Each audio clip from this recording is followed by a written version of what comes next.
One person is dead and two others injured after a crash early this morning in Scott County. We'll have the latest on that just ahead on WKYT News at noon.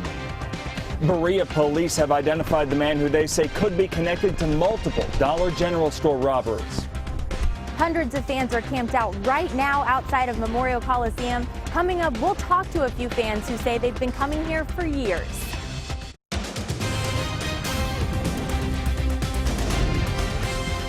This is WKYT News at noon. Welcome to WKYT News at noon. I'm Barbara Bailey. I'm Bill Bryant. Here's what's happening at noon. We've had a brisk start to the day, but expected to get colder as we get into the afternoon hours. There is a big front making its way into Kentucky right now. WKYT meteorologist Micah Harris is live in our First Alert Weather Center now. What can we expect, Micah? Well, we got a couple of gusty showers out there right now, central zones and northern zones. But really the bulk of the rain, we talked about it on WKYT this morning. It's coming through during the afternoon hours. The bulk of the rain is now along that 71 corridor and up toward the river. You can see little bits and pieces out ahead of that. None of that is heavy rain. The heavy rain's back toward the west, about to roll through Louisville at the moment and also up 71. And there you go, looking for those temperatures to take a dive too. And those temperatures are right there in the 70s, but we'll just wait till that rain starts and they'll knock those down big time. London looks good, and I told you guys this morning, London, Corbin, Hazard, go down into the mountain regions and maybe even parts of the Mountain Parkway. You guys aren't going to see rain for a long time. I mean, it might even be toward the evening hours for some of you in the southeast. Actually picks up on some rain. So we'll talk about these storms increasing through the day. I'm going to show you the new timeline on these to help you plan out the rest of your day and maybe have to go pick up those kids from school. We'll have that coming up in a few minutes. All right, thank you. Let's get to the latest news. One person is dead and two others were taken to the hospital early this morning after a crash. It happened in Scott County near Stamping Ground. Officers say a truck crashed on Wood Lake Road near Pea Ridge Road. That's close to the Franklin County line. WKYT's Michelle Chamberlain has the latest in our top story at noon. Michelle? Nearly 8 hours later, and this is the scene here in Stamping Ground following this morning's fatal accident. Scott County Sheriff Tony Hampton tells us a 36-year-old man died in the accident. Sheriff Hampton says the man was driving his pickup going westbound on Wood Lake Road just around 3 o'clock this morning. The man drove off the road near a curve and went through a plank fence before stopping. He was pronounced dead at the scene. Some of the roadways that we have, they're just, they're, like I said, they're very rural, and a lot of them are very narrow with not a lot of shoulders on them. So, I hate to say that it doesn't surprise me when I get those calls. Hate to get those calls. We are told the two female passengers involved in this morning's accident are at UK Hospital with non-life-threatening injuries. In Scott County, Michelle Chamberlain, WKYT. Michelle, thank you. Investigators are still trying to determine if speed was a factor in that crash. New on WKYT at noon, we've learned a man who was shot in Lexington back in May has died. Skylar Ray was shot in the head outside Saddle Ridge on South Broadway. Ray's friends said he was trying to break up a fight when he was shot. The Rockcastle County coroner says Ray died this morning at Respiratory Care Center there. About a week after the shooting, police charged Leslie Parson with assault for that shooting. No word yet if Parson's charges will be upgraded. Also new, a Boyle County man is accused of beating a child for removing pizza toppings. Nicholas McCoy is charged with criminal abuse of a child. The victim's mother said McCoy was also upset because the 9-year-old was not eating fast enough. According to his arrest citation, police say McCoy hit the victim repeatedly with a belt and hit the child in the face. Well, we've been tracking a crime alert in Madison County. Police think the same man is behind 3 different crimes. And they say that this man robbed or tried to rob 3 different Dollar General stores in just 2 days. After showing you his picture yesterday, police say they now know who he is. WKYT's Sean Moody has more in this Crime Tracker report. Sean? Berea police put those surveillance images out there yesterday. Today, they've got a name to go with them. They're looking for a man named William Joshua Lynn Hacker. Police say Hacker is from Richmond and they've got a warrant out for his arrest. This is the picture they put out this morning. It's a little more clear than those surveillance images from the Dollar General stores. Berea police believe Hacker is the person who robbed the Dollar General on Prince Royal Drive Monday evening. They say he had also shoplifted that long sleeve camouflage shirt he's wearing from another Dollar General store earlier in the day. Now, Richmond police and the Madison County Sheriff's Office are also investigating a robbery and attempted robbery at two Dollar General stores in their areas on Sunday. Berea police believe the man could be connected to at least one of those. Now, here's a look at the truck they believe he was driving. It's a pickup truck that they think may have been spray painted black. All three agencies are working these investigations. Berea police said you can call them, the Madison County Sheriff's Office, or Richmond police if you have any information. In Madison County, Sean Moody, WKYT. Sean, thank you. And Berea police have stepped up their patrols around the Dollar General stores since Monday. Well, some frightening moments for a Lexington father early this morning. He says a stranger climbed through a window and into his toddler's bedroom. It happened about 2 o'clock this morning on Dalton Court. Police say the father confronted the intruder, who told him he was looking for someone. When he didn't find that person, police say the man walked out the front door. Officers have taken a burglary report.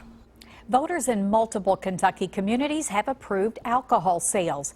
Pineville in Bell County voted yesterday to allow alcohol sales in some restaurants. The town was already moist. A similar measure passed yesterday in Barron County. And in Jenkins and Warfield, voters also elected to allow alcohol sales, as did 3 cities in Butler County. The number of flu cases in Kentucky is growing. 2 weeks ago, the health department said it suspected flu season was starting early this year, as there were already 10 cases in Kentucky. Now there are 19 confirmed cases, which is up 15 from last week. Health officials advise that the best way to prevent the flu is to get a flu shot. Might want to do that in a timely way. The time is now. Yes, Right, that's the yeah. message. An Eastern Kentucky man is being recognized for his heroism. Kevin Scott Johnson died trying to save his grandmother from the devastating floods in Johnson County last summer. And now he's being honored with one of the 25 Carnegie Medals awarded for extraordinary civilian heroism. He and his grandmother, Willa Mae, were 2 of 4 people who died in that flood. The flood destroyed 60 homes and damaged at least a score of others. Well, it's not March yet, certainly, but people are still going mad for UK basketball. Fans are camping out now in the official line to get Big Blue Madness tickets. But those tickets, which are free, by the way, won't be handed out until Friday night. And it looks like campers might not get the best weather for it. WKYT's Lauren Miner talked with fans. Let the wait begin. Hundreds are camped outside Memorial Coliseum right now, all wanting to get their Big Blue Madness tickets. Now, it has calmed down quite a bit from earlier this morning when people were dashing across the street just trying to get their spot in line. Around 5 this morning, hundreds of Wildcat fans were lined up ready to make the dash to their spot. They made sure, though, to come prepared. They had their tents, chairs, snacks, and most importantly, blankets to stay warm. These dedicated fans will be camped out here till Friday at 10 p.m. This is something Wildcat fans have been doing for years, but this year they are limited on space due to construction. In past years, campers' tents would surround Memorial Coliseum. This year, though, the west side of the building will be off limits to campers. Part of the reason being the construction right across Avenue of Champions. We talked with a few fans out here today, some who say they've been camping out for years. We really love getting those tickets. And we love coming to the game, you know. Hopefully we can get closer to the front, but I said if you're just in the building, the atmosphere is just, you know, it's electrifying. I think it's safe to say fans are excited and anxious for Big Blue Madness, which is on October 14th at 7 p.m. Reporting in Lexington, Lauren Miner, WKYT. Lauren, thank you. And according to UK Media Center, there are 330 tents currently outside Memorial Coliseum. And they may if they need could fit tents. in more, they'd probably want right. more too. They may need those tents if we have that rain that's going to be rolling through. Well, there's now a new place to grab a slice of pie in Lexington. The doors at Mod Pizza opened up just about an hour ago. That new restaurant is off Winchester Road and Sir Barton Way. It serves artisan-style pizza and hand-tossed salad. To celebrate, Mod is donating 100% of its proceeds to local first responders. Lexingtonians know when they see good food and they taste good food, and when they walk into a restaurant that has a great vibe.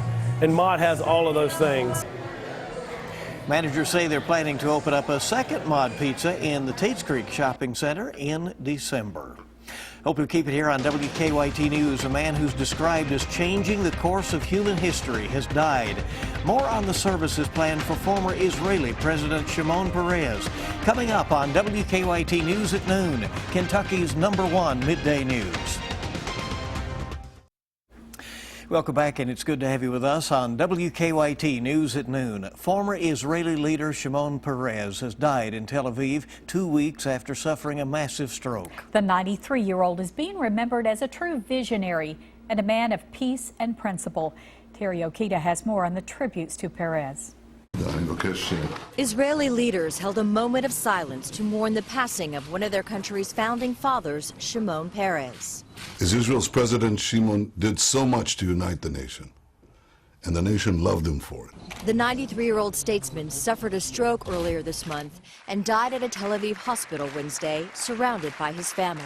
With deep sorrow, we bid farewell to our beloved father. His storied career spanned more than half a century. Peres held nearly every senior political office in Israel, including president and prime minister. In 1994, he won the Nobel Peace Prize for his role in brokering the Oslo Accords, a historic peace deal between Israelis and Palestinians. Former President Bill Clinton, who hosted the two sides at the White House, says Peres was a genius with a big heart, a lucid, eloquent dreamer until the very end. A comprehensive peace, peace for all. Workers are preparing a grave for Peres, who will be laid to rest on Friday. The public will have a chance to pay final respects on Thursday, when the former president's body lies in state at Israel's parliament in Jerusalem. Terry Okita, CBS News, London. Israel's foreign ministry says guests for tomorrow's funeral include Britain's prince, former President Clinton, and President Obama. But the White House has not confirmed which U.S. dignitaries will attend. In the last few minutes, we've learned that congressional leaders have cleared the way for a spending bill that is needed to keep the federal government running until December. According to top House aides, the legislation will also provide money to fight the Zika virus. The breakthrough comes when leaders broke a stalemate over money to address the water crisis in Flint, Michigan. Aides say that their agreement would provide $170 million to help Flint and other cities with water emergencies. A black man shot several times by officers in a San Diego suburb has died. El Cajon police say the man did not have a gun, but pulled an object from his pocket and pointed it towards two officers. That's when one of the officers shot him. The other officer had been trying to take control of the man with a stun gun. The department released a cell phone picture of the moment before the shooting. The shooting set off protests at the scene alleging police racism. Wells Fargo CEO John Stumpf is forfeiting $41 million in stock awards. He's also giving up his yearly salary and bonus, while the bank's directors conduct an independent investigation into millions of fake accounts. Wells Fargo also says the head of the retail banking division will not be getting any severance or stock awards in connection to her recent retirement. Martin Shkreli, the so-called pharma bro, infamous for hiking the price of a life-saving drug, is now auctioning off the chance to punch him in the face for charity. The money raised will go to the family of a friend who recently died of cancer. Bidding is reportedly up to about $80,000. Well, many people in Montgomery County were concerned after high levels of arsenic were discovered in the ground underneath their homes. More on what's happening to their homes now when our midday news continues at 12:30. We have the rain on the way. The bulk of the rain is now along that 71 corridor, now entering in our far northwestern zones. I'll show you how far it goes south and also when it arrives at your house. That's coming up next. Now, your zone-by-zone forecast with meteorologist Micah Harris. We have just a couple of showers out there at this moment, central and northern zones, but northwest, that's where the bulk of the rain has entered the state of Kentucky, and it's heading our direction. Look, the whole system is moving south still, so we're going to be seeing that slide southbound, and that will push a lot of this rain south too. Owington getting in on the mix. Still the heaviest rain, that 71 corridor, that's pretty nasty rain. And just north of Williamstown, that's some heavy rain right there. Maybe even some small hail out of this. We'll see how that turns out, but yeah, the motion of this is going to ride it right along that BG Parkway once it finally settles south. But there's still a while until we actually reach here in Lexington with the heaviest rain. We've had a passing shower that came through just about an hour ago, but the heaviest rain, the bulk of it, the rain that's right as it starts on you, it's not going to finish for about 2 to 3 hours. That comes in about 2 to 3 hours. So I'd say anywhere around that 2:30, maybe 3 o'clock time frame is when it starts to move on in. You go down the BG Parkway, Mountain Parkway, 27, 127 all the way into the Cumberland region. That's 3 p.m. to 7 p.m. And even areas down toward the southeast, I still see a possibility of staying dry all the way through sunset, and maybe after sunset but that you actually get the rain. So these aren't fast-moving, these are fast-moving cells, but it's not a system that's pushing the rain through very quickly. Wednesday, Thursday, and Friday, all 3 days, on and off showers and a few rumbles of thunder. You go into Saturday still looking at the chance there, especially during the first half of the day. Second half of the day, it looks like the timing right now, which is 4 days off, so that could change, but the timing looks like Saturday afternoon and evening, you'll see it fade away from actually south to north because it's going to lift on out of here. So we'll see how that turns out, but the next 3 days just doesn't look good. No. Not that good for a lot of us. I'm sure Tent City has gotten that message. Well, that's true, yeah. They're going to get a little bit more here in a couple hours. Those numbers just aren't what they were, you know. Keep it here on WKYT. We're coming right back. The EKU coach goes old school to get his team's attention. And Kentucky's big man on campus is getting better by the day. Dave Baker has sports next. Checking stocks as we head into afternoon trading. The Dow's off just a bit. All the other major market indicators largely unchanged as well.